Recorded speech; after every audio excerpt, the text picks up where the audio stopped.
Okay, guys, what we're going to be doing now is we're going to be focusing on Fowler's faith stages of development, or stages of faith development, I should say, and in particular stages 0, 1, and 2. And in those stages, we're going to focus on the chief characteristics, the strengths and dangers, and the markers for transitions between the stages. One thing you should understand about Fowler's faith development stages is that it, he suggests that anybody who is going through a faith development is going to be going through these stages in an invariant sequence. You're going to be going from stage 0 to stage 1, 2, 3, up to 6, possibly 6. Um, and that uh, you're not going to jump from stage 0 to 3 or 0 to 4. You're going to progress in a natural process, according to Fowler. And you move towards, as you go through these stages, greater understanding of greater understanding, greater inclusiveness of and acceptance of contradictions among your beliefs, multidimensional understanding of symbols, um, and just sort of a deeper complexity and understanding of what faith is. Now, one thing that you should understand is that Fowler's faith development is not specifically Christian in nature. So the especially as one studies the later stages, stages 5 and 6, it kind of starts taking on sort of a mystical quality, sort of a Eastern sort of quality to it, where it's universal faith and universal understanding of everything. It's very inclusive, and a lot of people find this challenging of their faith. Um, but I ask you to keep an open mind as we discuss Fowler, uh, and focus in on what he has to say about his stages. This is a theory, guys. Remember, theories are meant to help us sort of organize our world and understanding. And so this is a theory of that he has developed for faith development. And his theory was really kind of developed based upon several core tenets, core aspects. Um, One cannot have a faith, cannot develop faith, cannot develop in faith if they are cognitively deficient, if they are unable to understand certain things. And so his form of logic that he proposed was based upon Piaget's theory. So going through the sensory motor to pre-operational to concrete operational to formal operations, and understanding that as a person goes through those increasing complexities of uh, cognitive understanding, um, the individual is able to incorporate deeper and more complex aspects of faith. The form of moral judgment in this was Kohlberg's theory. So we're talking in terms of pre-conventional, conventional, and post-conventional moral reasoning. Perspective taking was based upon Selman's theory of role taking, and we haven't touched on that, and we're not going to touch on Selman. But his theory is four different theories for role taking. So how one assumes different roles of based upon what is going on around them, who is influencing them, things like that. There's an aspect of locus of authority in Fowler's theory as well, in terms of, do you believe that the locus of authority is external to you? Do you believe that God is outside of you and cannot be interacting with you, or do you feel sort of a sense of internal control or internal authority over your own faith development or your own belief systems? The form of coherence basically is saying uh, we progress through these stages as as as we try to wrestle with and make sense and form a sense of coherence in our own faith understanding. Okay, and the bounds of social awareness. inclusive, exclusive, sort of the roles of pastors in our lives, the roles of important faith figures? Do we see their beliefs as external to us, or do we kind of internalize and introject those? And then the role of symbols, unidimensional symbols or multidimensional symbols. Is the Bible uh, the just a book? Is it the inerrant Word of God? Is it a source of wisdom and good living guidance? Yes, all of the above. But depending on where you are at in your faith journey, it may or may not be a multidimensional aspect. It may be unidimensional. It is the Word of God. That is it. Or it is, just a book. That's it. Something like that. And I know that this is extremely difficult to see. You're going to probably need to blow this up on your computer so you can read this. It's probably pretty difficult. I understand there's a lot of information here. But what we're going to be doing is we're going to be covering these three stages today: stage 0, stage 1, and stage 2. Stage 0 is primal faith. And we're going to get into this a little bit more in a little bit more depth. But one of the things you really need to understand, and that will be probably important for your midterm to understand, is how people view God at these various stages. So at basic trust versus mistrust stage, primal faith, there's really not a concept of God. You are a baby and you are reliant upon your parent. It harkens back to Ericksonian basic trust versus mistrust, in which you were essentially gaining a sense of I am reliant upon something bigger than myself. Stage 1, though, is when somebody can understand an understanding of God in a bit more of a concrete way. So let me make this point too.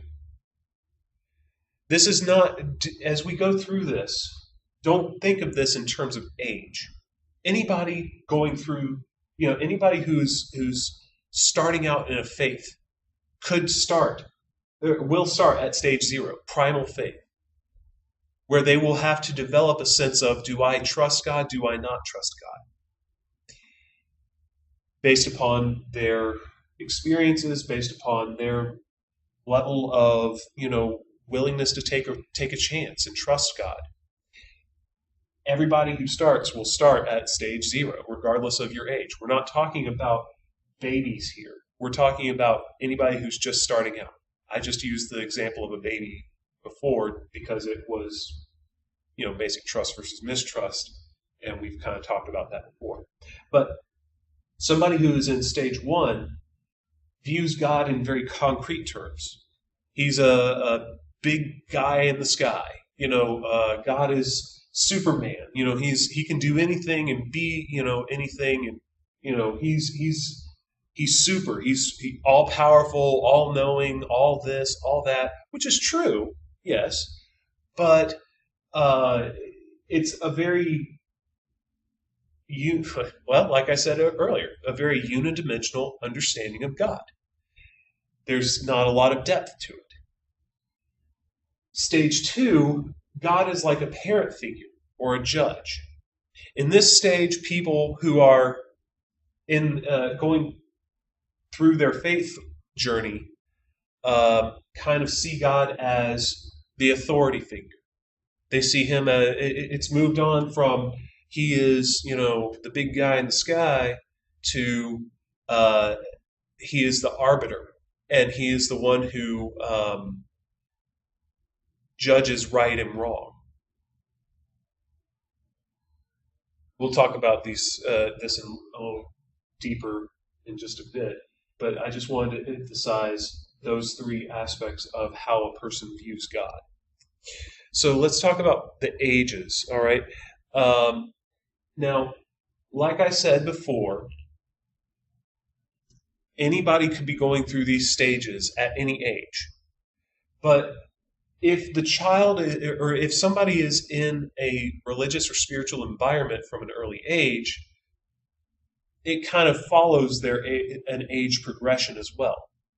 So you're going to see somebody who is in primal faith be 0 to 1 years old. That's the basic trust versus mistrust if they're in a religious environment growing up there. Intuitive projective is going to be roughly 1 to 6 years old. So we're talking about going through toddler age and into early childhood. The mythic literal, this is more pre-operational, by the way. The mythic literal is more concrete operational. This is middle childhood years. Okay? And we'll kind of get into that in a second. So stage 0, primal faith. The characteristics are, basically forming trust versus mistrust, like I said earlier. And understanding that there is a relationship that can exist between God and you, or in the instance of a baby, the mother and the child. The transition, though, is for a child, the transition is convergence of thought and language. For an older individual, it's sort of kind of learning the language of the religion. So kind of understanding the tenets of a religion, the greater sort of the depth of, I won't say the depth of a religion, but the dogmas of a religion, perhaps. So that's the transition, and you're moving into stage 1. Stage 0 is pretty easy. Stage 1 is the intuitive projective stage. Are things intuitive? Do they make sense to my mind? And if so, can I take what is in my mind and project it on them? Speech and symbols are used to organize the sensory experience. Again, this is very childish. This is a childish stage. Cause and effect relationships are poorly understood. Somebody, even who is older, may not understand that, okay, God made this happen, or I'm in this place where I'm at right now in my faith journey or in my life because God made it happen. A child, obviously, who is in this stage would not have a sense of cause and effect, but the ages are analogous. Their experiences are analogous. Unidimensional perspective. God is superhuman. God is Superman. God is the big guy in the sky. What does that mean? I don't know. But to them, God is very, very surface level, very one-layered, unidimensional.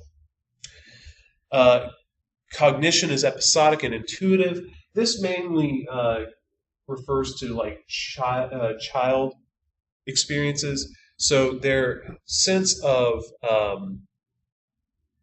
God, their sense of their world is very episodic in nature. They think in terms of separate, non-joined thoughts. Their values are shaped by stories. People who are in this stage are very interested in kind of learning the tenets of their religion or faith based upon stories. David and Goliath, Garden of Eden, the story of Jesus, things like that. And they see them as stories. They haven't taken on sort of a value yet. And then fantasy and reality are interrelated. So kind of the whole God is Superman thing. Well, yes, God is sort of a superhuman. It is a superhuman figure, but he is so much more than that. But still, their image of God as Superman is reality, and you're not going to be able to get them out of that. So the strength of this is the sense of imagination. For a child, it's the birth of imagination, but for somebody who's just new to the faith, it would be the birth of imagination. Can they think of God and conceptualize him linguistically? Can they put qualities to God? Can they visualize God in their own way? The danger of this is that the images may instill a sense of terror and fear. If one tries to imagine God, it could be a terrifying experience for them, and they may just run away from the faith. They may get overwhelmed. Now, in terms of children, the emergence of concrete operational thought is the transition between stages 1 and 2.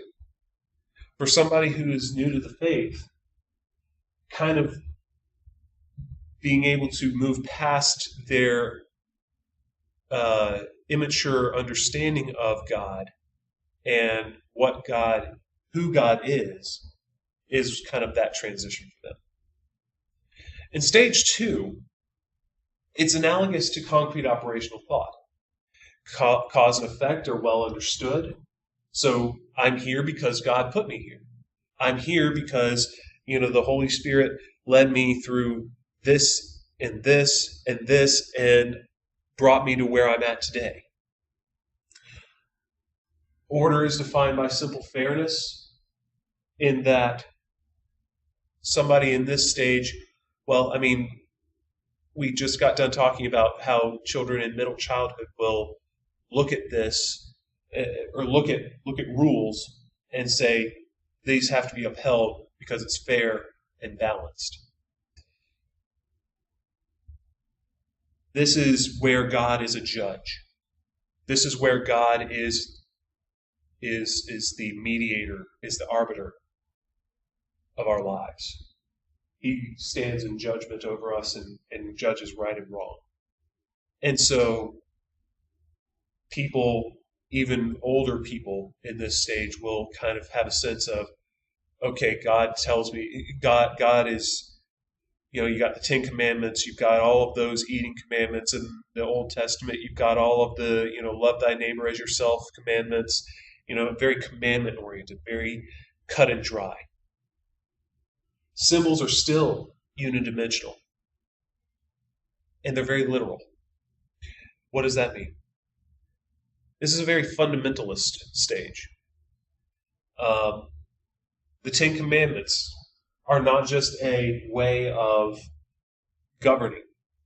They are, they're just, The Ten Commandments are just a set of rules. Somebody who has a multidimensional understanding of the Ten Commandments would say, okay, the Ten Commandments are a set of rules, but they're a way for good living. They are a symbol for the covenant between God and his people. So somebody who has a multidimensional understanding of the Ten Commandments would say it has all of these qualities. But somebody who is unidimensional and literal in this stage would just say it's just a set of rules, commandments. People in this stage are fairly influenced by drama and spectacle. So, for instance, in this age, when a child is going through this, you see them in dramas in their school or in church, and children's pageants or things of that nature. And they gain a lot of understanding and gain a lot of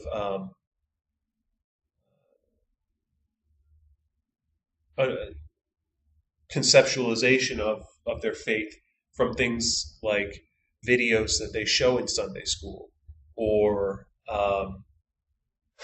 flannelgrams, if you remember those. But somebody who's older may get a lot out of things like maybe the Passion of the Christ movie or the Bible miniseries that was aired on the History Channel a while ago.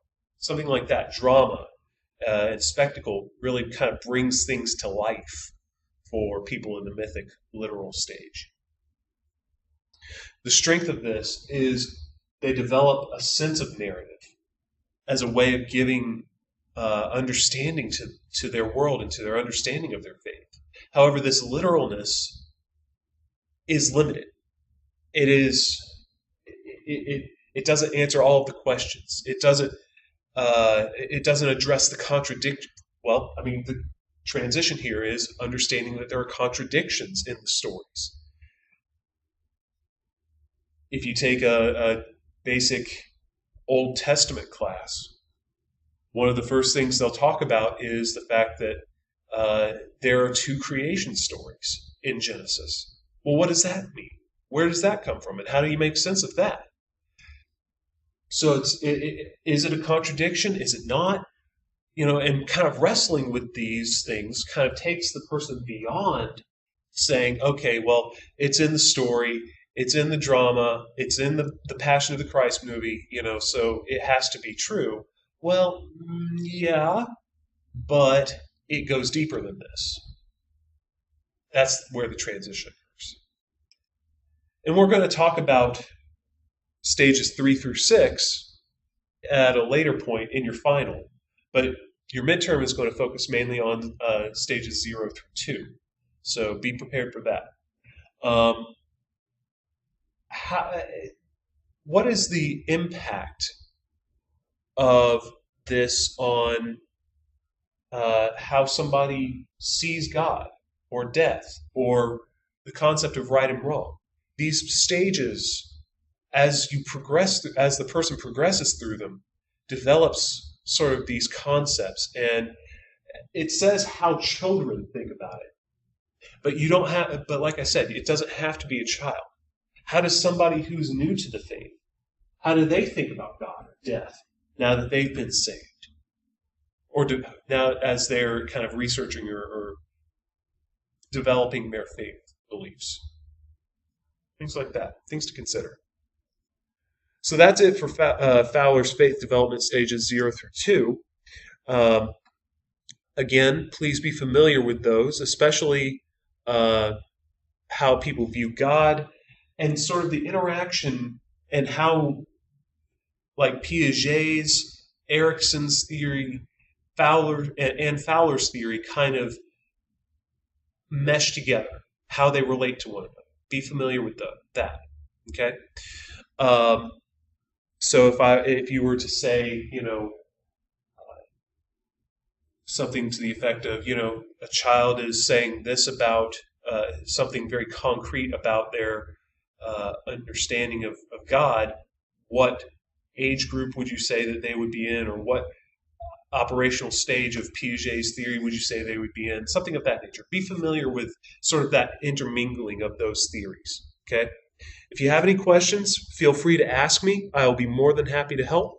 If not, I look forward to talking with you on the discussion boards, and I hope you have a great week and good studies.